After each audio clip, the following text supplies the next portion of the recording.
السلام عليكم ورحمة الله وبركاته. إن الحمد لله نحمده ونستعينه ونستغفره ونعوذ بالله من شرور أنفسنا ومن سيئات أعمالنا. من يهده الله فلا مضل له ومن يضلله فلا هادي له. أشهد أن لا إله إلا الله وحده لا شريك له وأشهد أن محمدا عبده ورسوله. أما بعد. Hadirin mukminin, tuan-tuan muslimin muslimat, dirahmati oleh Allah Azza wa Jalla. Kita bersyukur kepada Allah kerana dengan izin dan inayah pertolongannya kita masih diberikan keselamatan dan kesihatan untuk kita meneruskan kehidupan.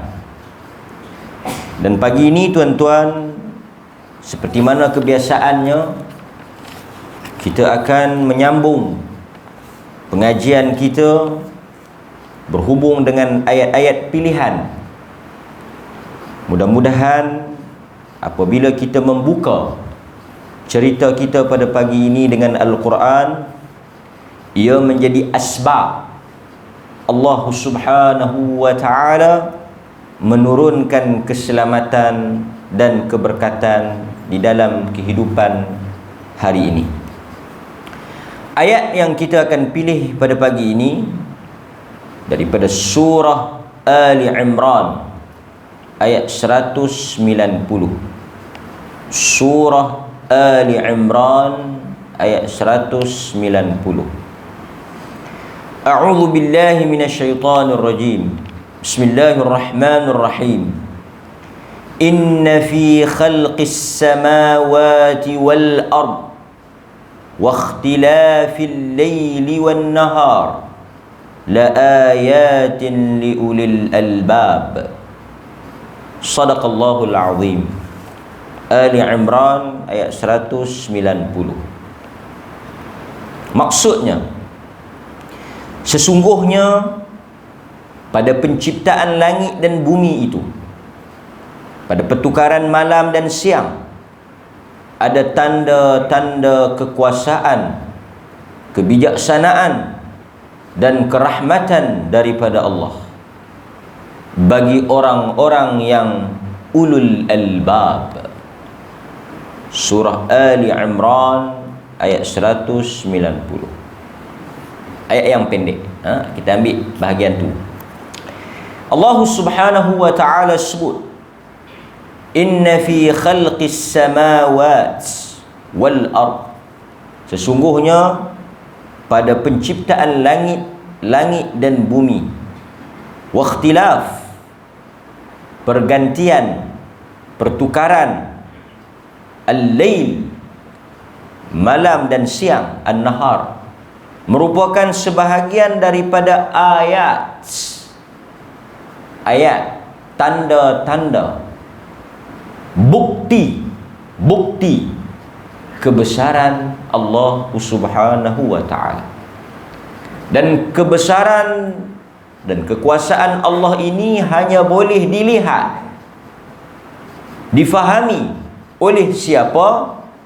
Ulul albab, orang-orang yang berakal. Tuan-tuan, sebelum kita nak tafsir sedikit ayat itu, kita nak sebut berkaitan dengan golongan yang disebut oleh Allah di dalam ayat ini. Allah Subhanahu wa ta'ala, halo? Ada?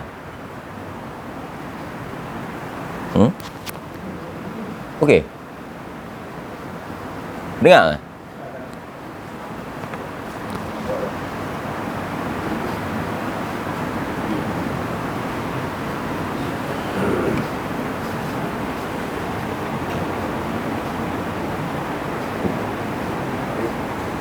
Hello? Bateri habis ke?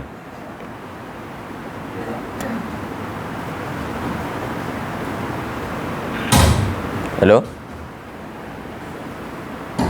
Okey. Gangguan.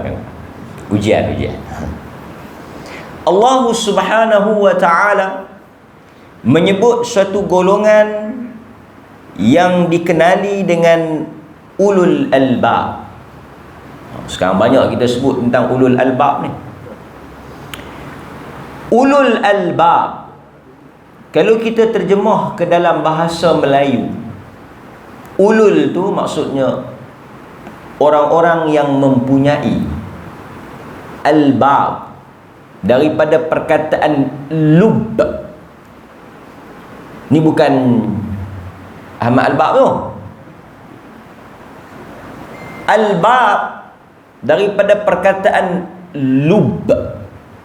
Lub ni maksudnya dalam. Orang-orang yang mempunyai pengetahuan. Sebab itu disebut yang berakal.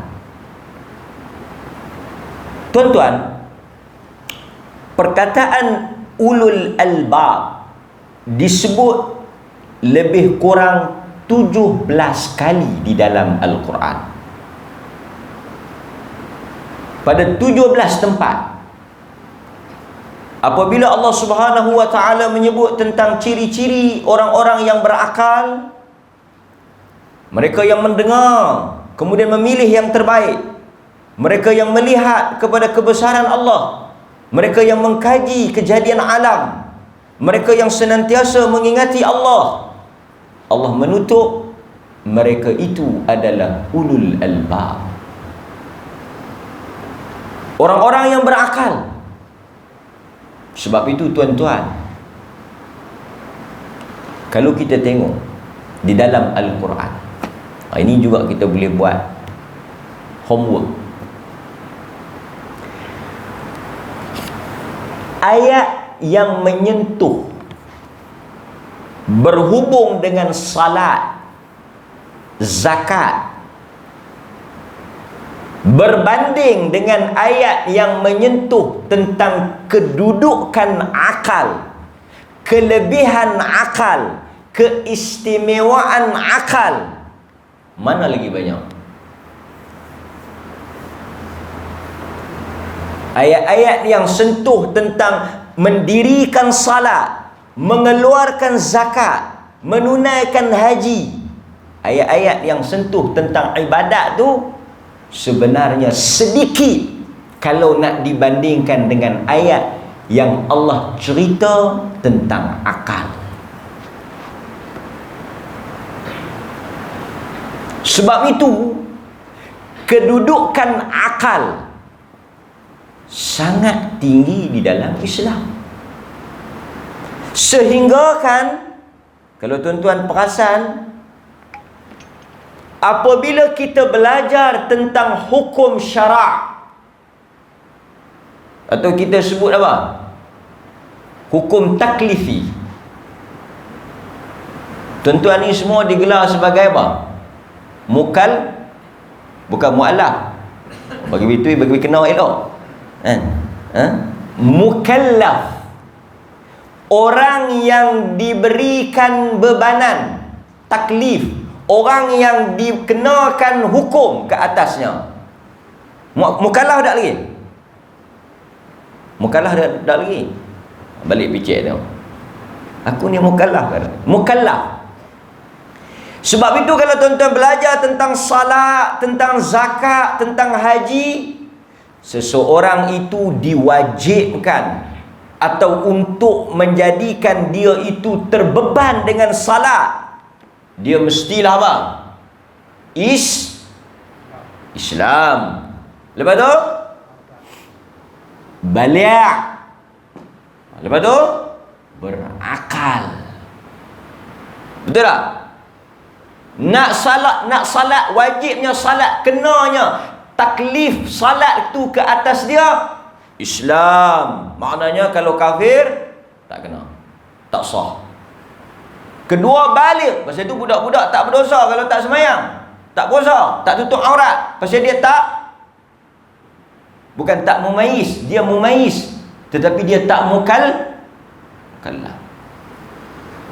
Selain daripada Islam, tuan-tuan kan duk dengar kan, Islam, bulugh atau baligh, nombor 3, dia mesti sebut seseorang itu menjadi mukallaf, terkena ke atasnya hukum syarak, terbeban ke atasnya hukum syarak apabila dia berakal. Pasal tu orang gila tak wajib sembahyang, orang gila tak wajib puasa. Kalau tuan-tuan tak mau sembahyang,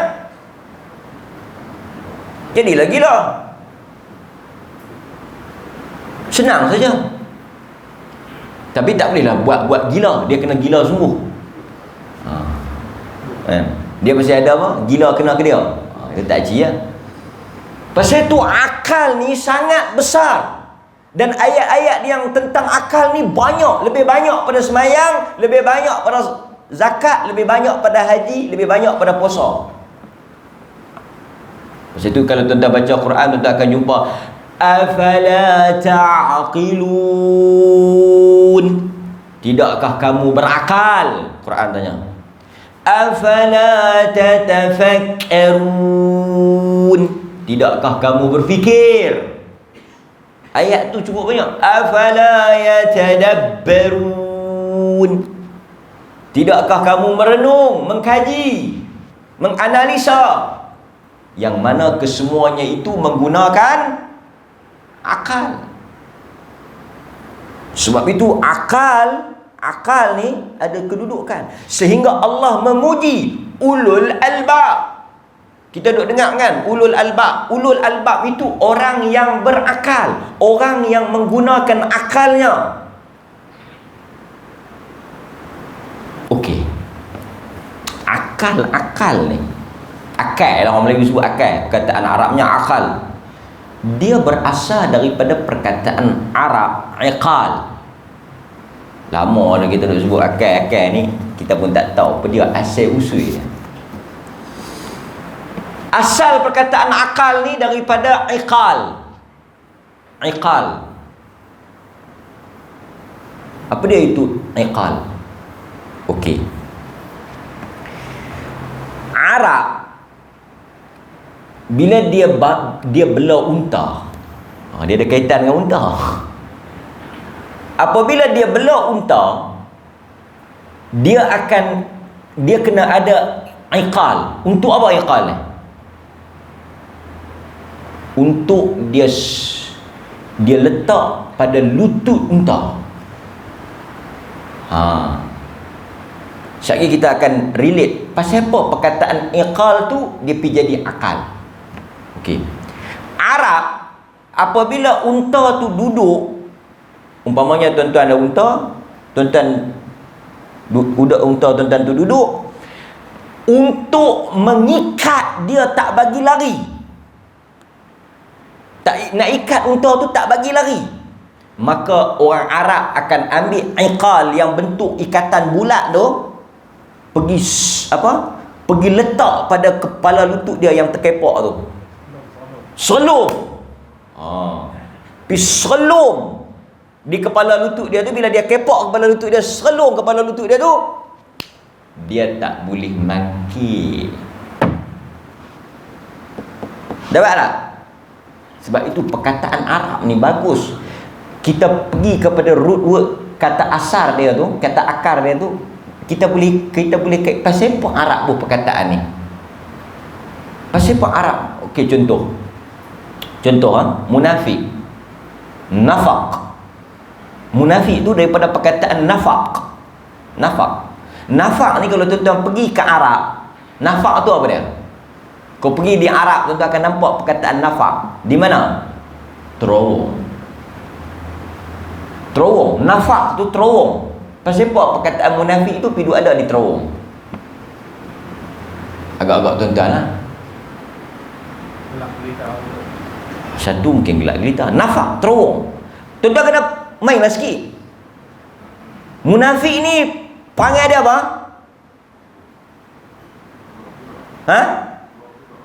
Munafik ni dia pura-pura kan. Munafik ni dia dua wajah.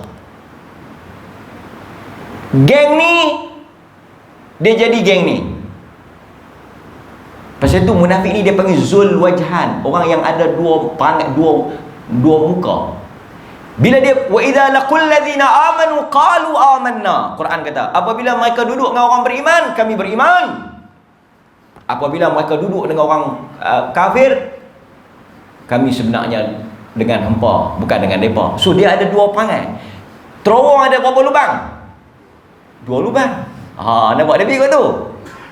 Dia pergi tu. Tak ada lah terowong. Masuk terowong tu. Tuan-tuan, paling pada terowong tapi tak boleh masuk lah. Di tebing tinggi, buang pintu. Malam ni kita pergi buang pintu, kita pergi awal sikit masuk terowong. Terowong tembus pergi belah tu. Orang tak panggil terowong kalau pipi, keluar kot mana ni? Terowong dia mesti. Pasal tu dia perkataan terowong tu nafaq, munafik. Kerana dia ada 2 lubang. Tu akal daripada perkataan iqal, yang ikat kepala lutut tu. Apakah kaitan akal dengan iqal tu? Dia akan ikut tu. Macam tu kita nak memahami satu kata akal, satu perkataan Arab tu, dia ada penggunaan dia. Maka dia ambil penggunaan tu, dia pergi jadi benda tu. Kalaulah iqal, akal itu bertujuan, iqal itu bertujuan mengikat unta itu supaya tak lari, akal mengikat manusia supaya tidak mengikuti nafsu dan kehendak diri tanpa ada batasan. Pasal tu orang yang berakal, bila dia nak bertindak, dia ada apa? Kewarasan. Orang yang berakal, bila dia nak bercakap, tutur kata dia terjaga. Apa hang ni cakap macam orang mabuk? Apa dia maksud mabuk? Mabuk orang yang hilang cakap, merapu, merepek. Maksudnya orang macam ni dia tak ada tak ada akal. Orang gila. Orang gila kan, dia bercakap ikut dah, bercakap orang seorang. Cakap tak ketahuan butiang. Pasal dia tak ada yang mengikat dia, betul tak?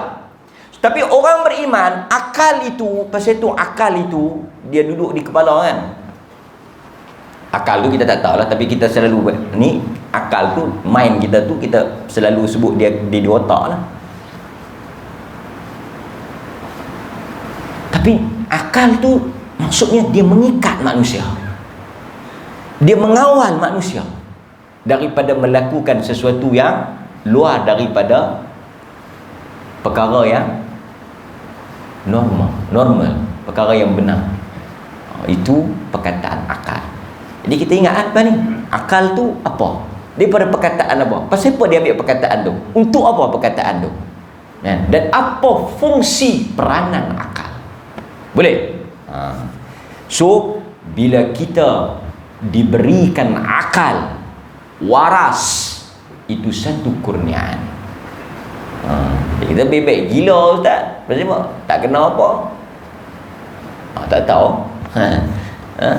Tapi akal ni satu anugerah. Okey, satu rezeki. Cuma saya nak sebut kat tuan-tuan, maaflah saya nak cakap sikit. Seperti mana nikmat-nikmat yang lain. Nikmat ni Allah bagi, lepas tu kita pun dapat. Cuma masalah dia apa? Tak lama. Satu dia tak lama. Akal akhirnya dia akan pergi apa? Akal ni akhirnya dia akan pergi kepada nyanyi. Pasal tu Nabi doa kan, Allahumma inni a'udzubika an uradda. Tuan-tuan, peringkat umur ni lagi lah kena baca. Allahumma inni a'udzubika an uradda ila arzalil umur. Tu doa berlindung daripada nyanyuk. Dan tak tulis? Tak dan? Lepas nanti kita putus step RM5 sekeping. Okey? Ya Allah, aku berlindung kepada Engkau daripada penyakit nyanyuk. Maksudnya apa? Antara dua lah. Kalau nak panjang umur, bagi elok. Kalau kata nak nyanyuk, bagi mati dulu sebelum nyanyuk. Kau tuan-tuan macam mana? Tua pun tak apa, nyanyuk pun tak apa, janji hidup. Antara benda yang Nabi minta, tahu apa dia? Kita tak boleh minta mati. Kita tak boleh minta mati, ya Allah aku nak mati, tak boleh. Tapi kita boleh minta dimatikan sebelum menjadi beban pada orang. Tuan-tuan doa, ya Allah, jikalah dengan hidup ini menyusahkan orang, membebankan orang, anak kita nak bela kita pula, nak pesah kita pula, maka matikanlah aku sebelum menjadi fitnah dan ujian pada orang. Boleh? Maksudnya kita mati dan keadaan siapa pun tak terbeban dengan kita. Itu doa Nabi. Dia tak mau menyusahkan orang. Pasal itu dia tak mau nyanyuk. Pasal bila nyanyuk orang lain pula nak kena tangguh. Tak mana tadi kita? Tak mana? Tang akal. Okey, nikmat akal ni satu, macam sahabat kita kata, tak lama. Yang kedua, macam nikmat-nikmat lain jugalah. Apa dia? Ada orang dia guna, ada orang tak guna. Ada kereta tak naik, nikmat Tuhan bagi. Ada manfaat tak? Akal ni Allah bagi, tapi dia duduk di kita. Duduk di kita tu maksud apa? Ada orang dia guna, ada orang dia tak guna. Pasal tu kadang-kadang dia tak gila, tapi tindakan dia macam orang tak ada. Tuan-tuan pun kadang-kadang duk kata je, apa buat kerja macam orang tak ada akal, buat kerja macam orang tak ada otak. Faham tak? Maksudnya dia tak menggunakan nikmat yang Allah bagi itu untuk apa? Untuk manfaat diri dia. Ada nikmat, ada duit, ada kereta, ada apa segala, rumah ke apa, tapi dia tak manfaat. Ada tak guna? Tak guna. Dah kali orang kata apa? Tapi siapa yang basah kena hujan ni? Jalan kaki mai. Awak tak guna kereta. Sayang, hang ni bodoh. Tengok. Pasal tu bila ada akal tak guna, samalah dengan apa? Bodoh tadi. Tuan-tuan dapat tak? Nikmat ini Allah bagi, tapi akhirnya kitalah yang menentukan sama ada nak manfaatkan, nak guna ataupun nak biar saja. Orang yang ada nikmat tak guna, orang ini disebut sebagai bukan ulul albab. Boleh? Okey. So tuan-tuan, itu ulul albab, orang yang berakal. Kan? So tuan-tuan semua ni, alhamdulillah, mudah-mudahan termasuklah di kalangan ulul albab. Jadi kita nak tahulah pula, bila dikatakan ulul albab ini golongan yang dipuji oleh Allah sebanyak 17 kali di dalam Quran. Apakah sifat ulul albab berdasarkan kepada ayat-ayat Al-Quran? Yang pertama adalah ayat ni lah. Allah Subhanahu wa taala sebut apa? Ulul albab itu mereka yang melihat kebesaran Allah pada penciptaan langit dan bumi. Pasal itu tuan-tuan, ni kena ingat juga. Allah selalu sebut ayat. Kalau tuan-tuan tengok dalam ayat ni pun, surah Ali Imran, Allah kata apa? La ayatin. Ayat.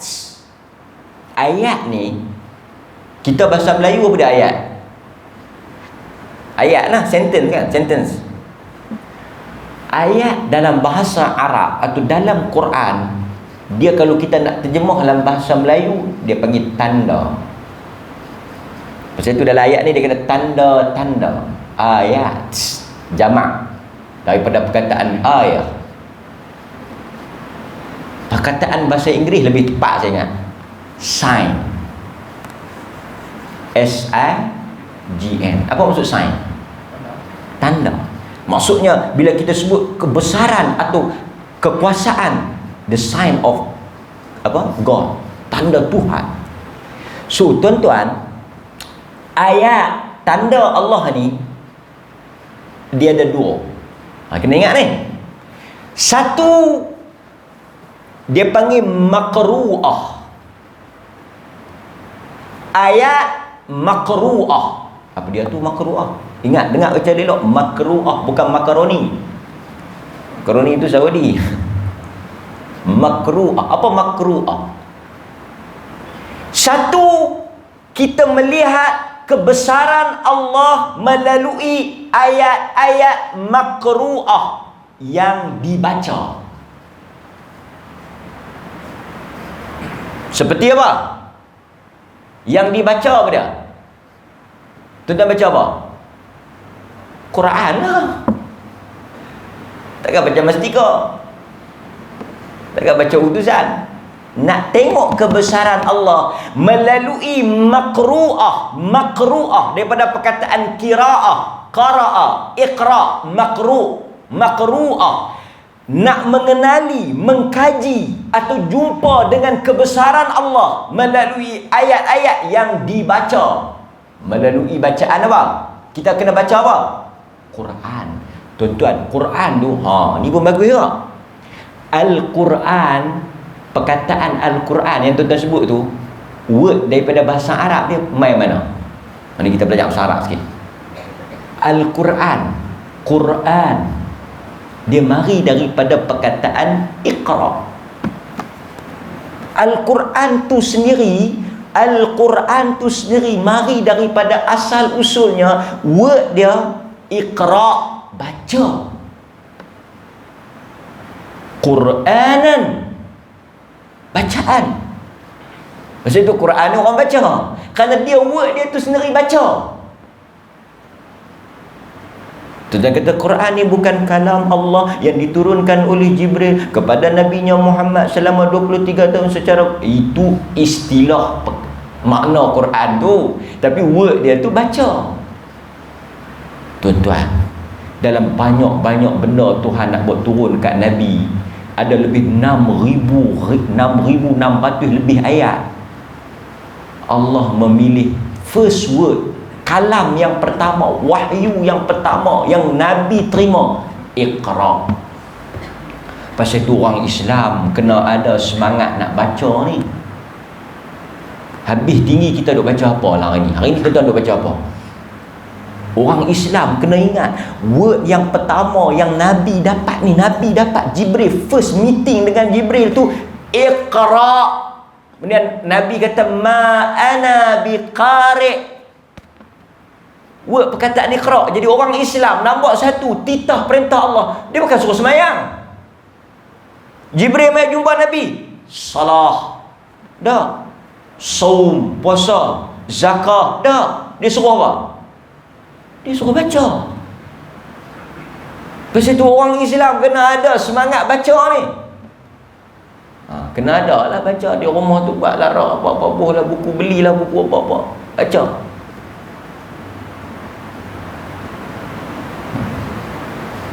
Itu pertama. Okey. Bila tak baca, tak ada ilmu. Bila tak ada ilmu, kosong. Dia kata membaca tanpa guru seperti belajar dengan syaitan. Sebenarnya perkataan ni syaitan yang buat. Pasal apa? Tepat. Pasal dia tak mau bagi orang baca. Quran suruh baca. Betul lah ni tuan-tuan main berguru lah. Lepas tu ada nak duduk dengan saya 24 jam.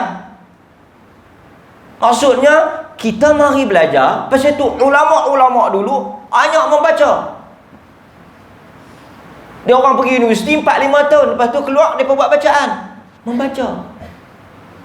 Tuan-tuan, Ibnu Hazmin Al-Andalus, tokoh besar hebat. Ibnu Hazmin kita kenal bila sikit. Kitab Al-Muhalla, sakan besar kitab dia, banyak jilid.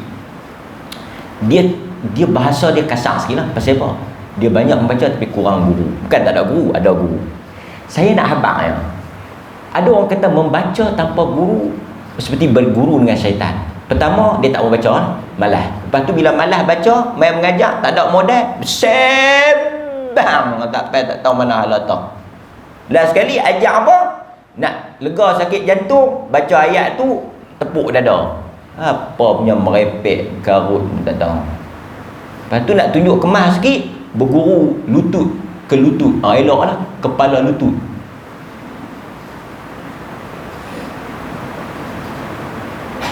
Mai mana petua-petua hok merepek ni? Pasal apa keluar mai? Pasal apa ada ustaz mai bagi petua-petua merepek ni? Pasal apa? Pasal dia tak ada ilmu. Bila tak ada ilmu, dia tak boleh nak mengajar. Bila dia tak boleh mengajar, dia merepek. Lepas tu dia bagilah petua-petua. Pasal petua-petua ni bukan gaduh baca. Duduk tepi-tepi pokok tu mereka. Lepas tu mai mohon kat tuan-tuan. Tuan-tuan pun percaya. Maka jadilah petua mengarut. Pasal tu dia mesti agama ni, dia mesti apa? Ala basirah, dia mesti atas fact, ada ilmu. Nak macam mana? Macam mana Quran abang? Macam mana kita nak dapat ilmu? Iqra. Baca. Tuan-tuan baca pada tuan-tuan keliru, tuan-tuan tak tahu, rujuk ahli ilmu. Itu je. Saya ustaz, saya kitab apa saya tak beli, buku apa saya tak baca. Pasal apa? Saya main dengar kat ustaz cukup. Saya takut baca sesat. Tu dia. Dengar dengan ustaz pun boleh sesat lah. Betul tak? Bukan tuan-tuan setuju tak? Kalau kita kata baca boleh sesat, mengaji dengan guru pun boleh sesat. Kalau guru tu sesat. So bukan alasan. Kalau tuan-tuan baca buku yang betul, boleh sesat tak? Tak mungkin sesat. Saya bagi contoh mudah ya. Kalau tuan-tuan rasa takutlah nak beli, saya bukan kedekut, saya takut nak beli buku lah macam-macam, takut beli buku hak tak ketahuan. Okey, tak apa. Pi baca buku hak ketahuan. Pi ambil Jabatan Mufti tu semua ketahuan. Pun tak ambil, pun tak baca, tak tahu pasal apa. Kalau takut hak luar-luar tu tak ketahuan, hak Jabatan Mufti yang tulis keluaran Jabatan Mufti tu belungguk, macam-macam buku tu ada, free of charge. Baca tak? Tak. Pasal apa? Hak tu ketahuan tu. Saya takut saya pula tak faham. Letih dulu ni, nanti makan pulut selesai. So kita tuan-tuan kena ada semangat ni. Macam ulul albab, pertama dia mengenali Allah melalui bacaan, makru'ah, baca. Kalau ada kekeliruan, tuan-tuan rasa pelik atau mungkin nampak kesilapan, fas'alu ahla zikri, tanya. Betul tak? Oi tuan-tuan, saya ni tak ada autus. Ni saya dengar tuan-tuan baca surat khabar, buat analisa tentang pilihan raya Sabah. Kalau profesor di universiti yang penganalisa politik dengar tuan-tuan punya ulasan, berhenti 24 jam pok tu. Faham ke tak ayat dia ni? Pasal live ni mesti dia dengar, sakan ni lompat. Kita ceramah di sini kan, bak kubur. Di sini kan. Yang cerita kubur berdarah tu. Tuan-tuan tahu berapa ribu orang tengok lah? 300,000 orang tengok video tu. Cerita kubur. Melompat habis. Tinggal orang yang dalam kubur yang tak bangkit keluar. Tapi saya nak apa? Saya nak kata kat tuan-tuan, orang Islam kena keluar daripada kepompong takut nak baca ni. Pertama, makru'ah kita baca. Kedua, ayat ni lah, baru kita pergi ayat ni. Kadang-kadang manusia itu mengenali kebesaran Allah, mengenali kehebatan penciptaan Allah melalui dia baca Quran, dia dapat. Tetapi lebih besar daripada itu, Quran sebut apa? Manusia mengenali dan melihat kebesaran Allah melalui ayat-ayat yang tidak dibaca, tetapi apa dia? Manzurah. Satu ayat-ayat yang dibaca, satu lagi apa? Tak payah baca. Yang ni tuan-tuan, apa dia ni? Ringan sikit. Tak perlu baca. Apa dia? Dia panggil manzurah, ayat-ayat yang dilihat.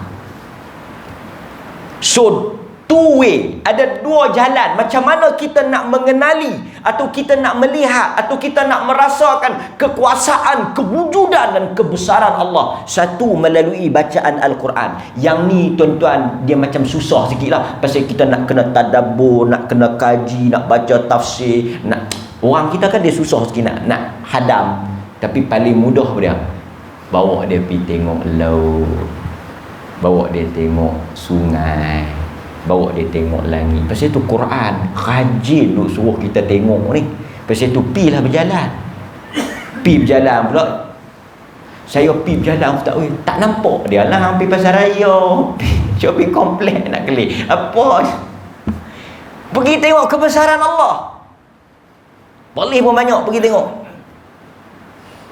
Kan tuan-tuan baca Al-Quran, afala yanzuruna ilal ibili kaifa khuliqat wa ila as-sama kaifa rufi'at wa ila al-ard kaifa sutihat wa ila al-jibal kaifa nusibat. Tu Quran sebut tu. Ni, manusia, tengok unta. Unta tak ada. Awak dia suruh tengok unta, banyak lagi binatang lain. Dah dia turun di Arab, takkan nak suruh tengok buruk. Kalau dia suruh tengok buruk, Abu Jahal nak cari buruk tak mana. Pasal tu Quran dia kena relate dengan latar tempat dia turun tu.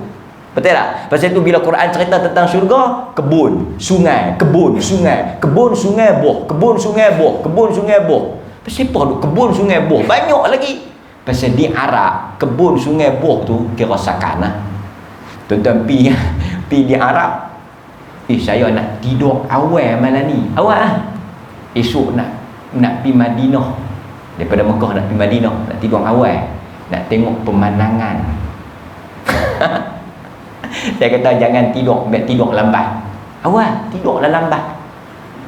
Oh semangat tidur awal, lepas isyak tidur terus. Esok ni nak naik bas, nak tengok ni kiri kanan on the way nak pergi Madinah. Semangat naik-naik, tengok kiri ketui batu, tengok kanan ketui batu, tengok kiri pasiak, tengok kanan pasiak.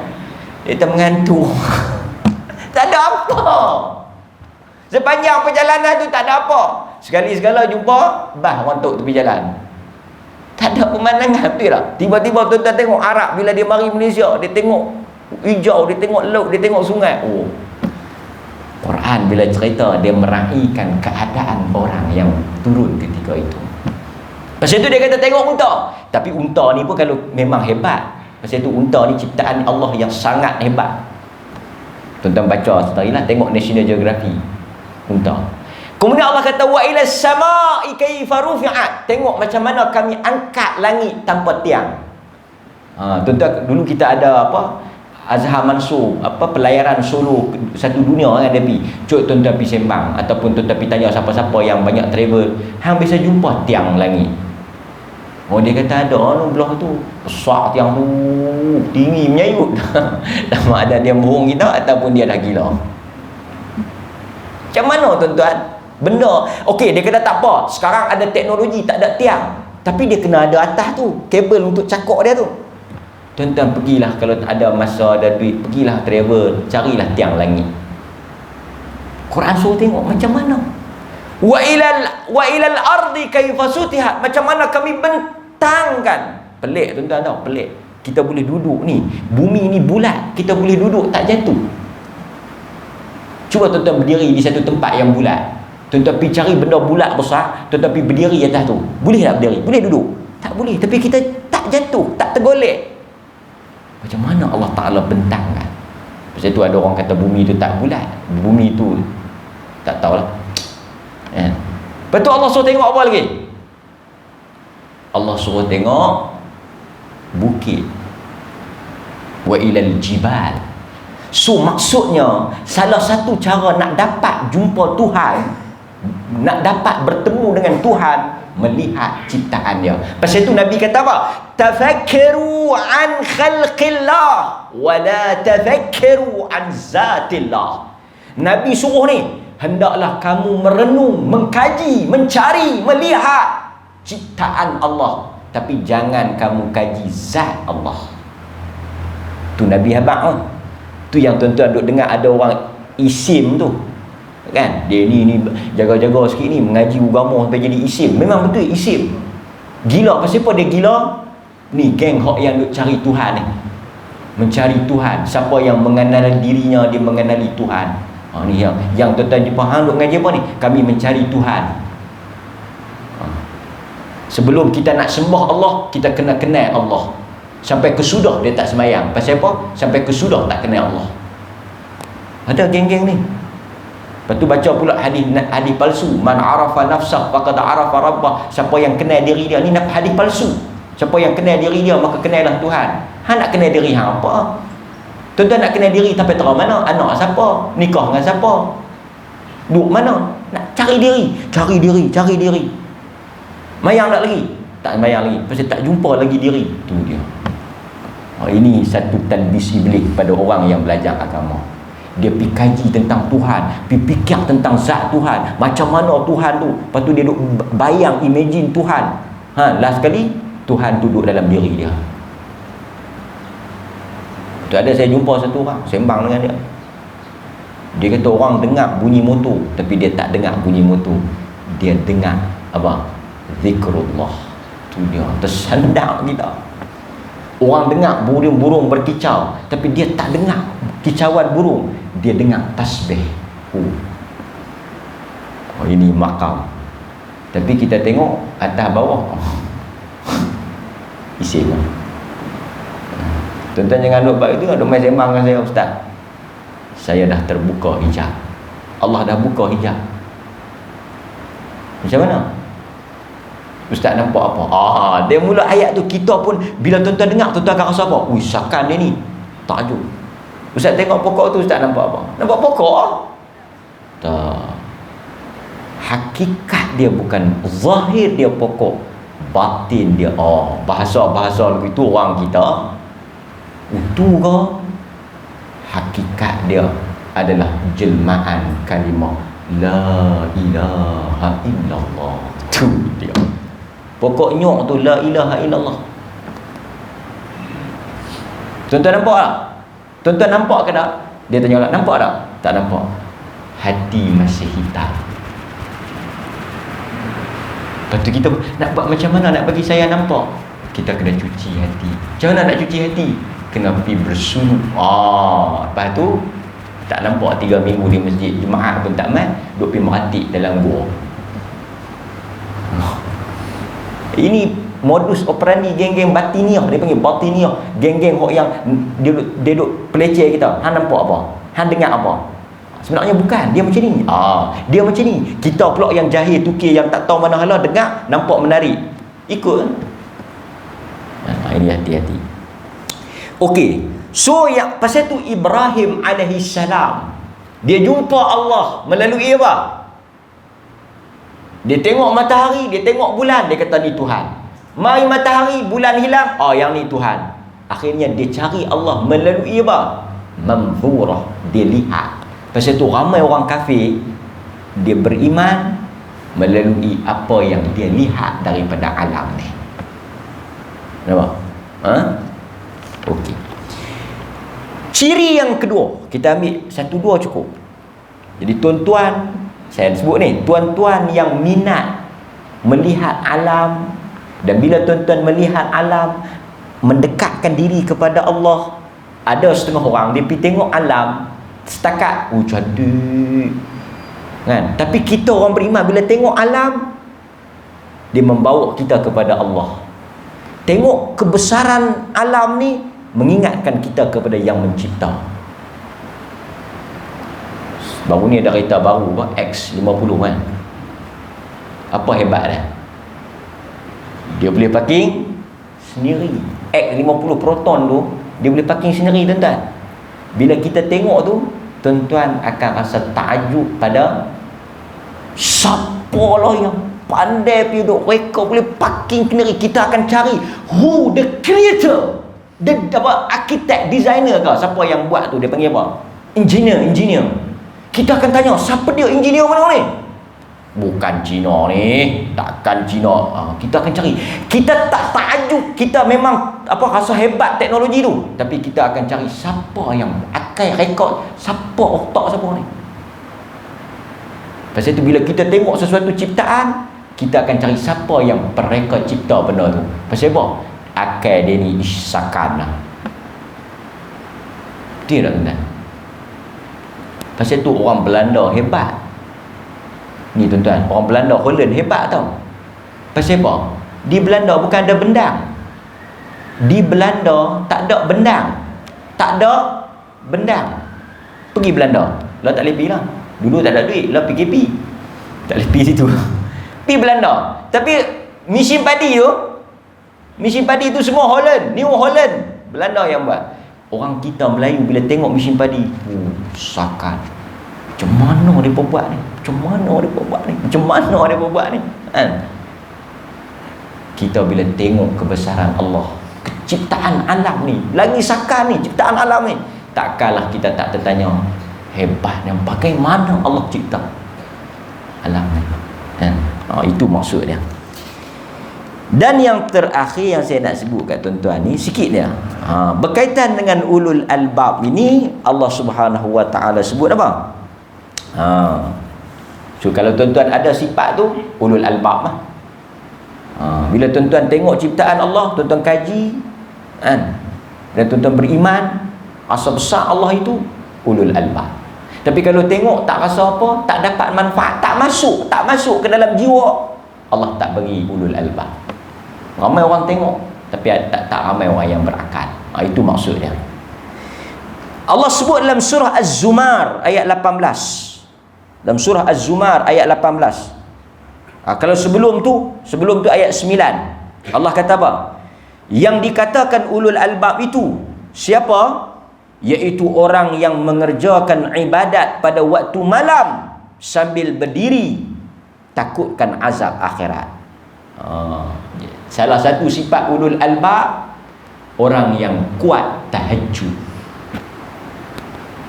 Orang yang dikatakan ulul albab ni dia bangkit tahajud. Kerana apa? Qanitun ana al-lail sajidan wa qa'iman yahdharul akhirah wa yarju rahmat rabbih. Allah kata kerana dia takut pada Allah. Jadi kalau tuan-tuan jenis bangkit tengah malam tahajud, tengah malam ni bangkit sejuk, seronok, kita salat 2 rakaat. Sebelum kita main subuh, kita salat 2 rakaat. Kita doa, ya Allah, selamat keluarga kita, selamat anak isteri kita. Dia rasa zuk dia lain, rasa tu lain. Bangkit tengah malam doa. Kadang-kadang bini kita pun tak tahu kita bangkit. Dia kata kita tidur, tak bangkit. Tersalat ulul albab.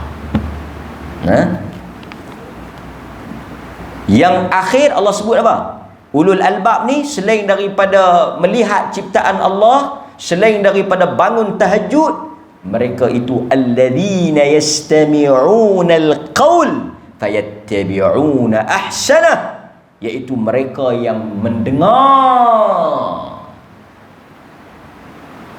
Ini sifat ulul albab. Dia tidak menghukum, dia tidak menjatuhkan keputusan, melainkan setelah dia dengar dan dia kaji. Ulul albab bukan orang yang gelojoh, cemekap dah. Allah kata orang-orang yang ulul albab itu alladzina yastami'una al-qaul, mereka mendengar semua perkataan, ke semua hujah, ke semua fakta yang ada, tetapi mereka tak terima dan tak telan semua. Kadang dengar semua tapi percaya semua. Itu pun bukan ulul albab, itu ulul lembab. Dengar semua, aku dengar. Hang percaya? Semua aku percaya. Dah. Ulul albab, orang yang ada akal, dia dengar. Setengah tak mau dengar langsung. Hang tak pergi dengar ustaz tu mengajar. Kali pakai mengarut. Dengar dulu. Tu yang saya cerita kat tuan-tuan tu. Satu orang dia cukup benci dengan satu penceramah ni, benci sungguh-sungguh lah.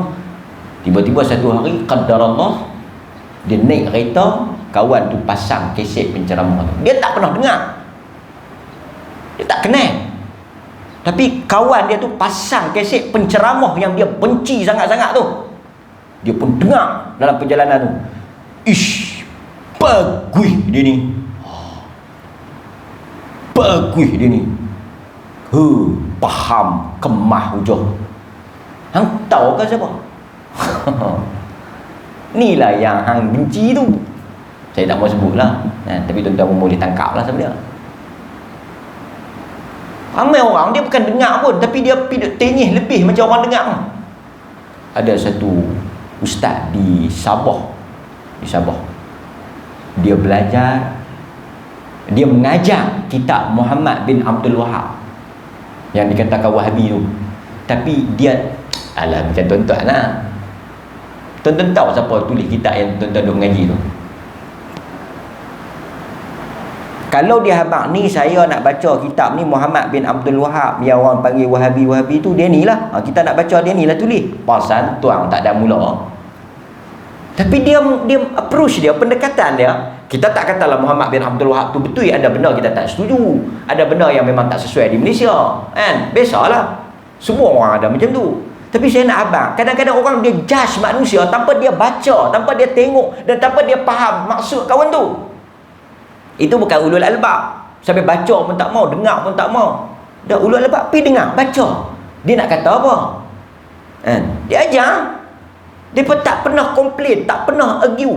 Dia ajar tauhid. Muhammad Adahab ni dia tak tulis buku fiqh, dia tulis buku akidah. Buku akidah pun buku akidah sekolah rendah punya, jenis mengenal Tuhan, mengenal Rasul, benda asas ya. Kalau baca buku-buku dia semua, buku-buku simple, mengenal Allah, mengenal Rasul, mengenal Islam. Itu je usul salasah. Lepas tu kasyful syubhat, mengangkat benda-benda syubhat. Dia tak bagi buat syirik, itu je. Tak ada yang dia tak pernah tulis bab tahlil. Tu tuan-tuan mungkin tak pernah tahu. Dia tak pernah tulis bab tahlil, bab kunut. Muhammad Abdul Wahab tak pernah diulang. Tapi kita kalau orang tak baca kunut, tak baca tahlil, Wahabi. Muhammad Abdul Wahab pun tak pernah cerita bab tu. Fokus dia tauhid. Tapi kita pernahkah baca buku Muhammad Abdul Wahab? Tak pernah baca. Tapi mulut apa sahaja, orang buat pulut sekaya, pulut di atas, kuning hijau di bawah pun Wahabi. Baca tak pernah, dengar tak pernah, picok ustaz tu Wahabi. Ini bukan ulul albab. Allah kata mereka itu mendengar, tetapi bila mari kepada nak ikut, nak pilih, nak pegang, fayattabi'una ahsana. Allah kata ulul albab, mereka mendengar, tetapi bila nak pilih, mereka memilih yang terbaik. Ini ulul albab.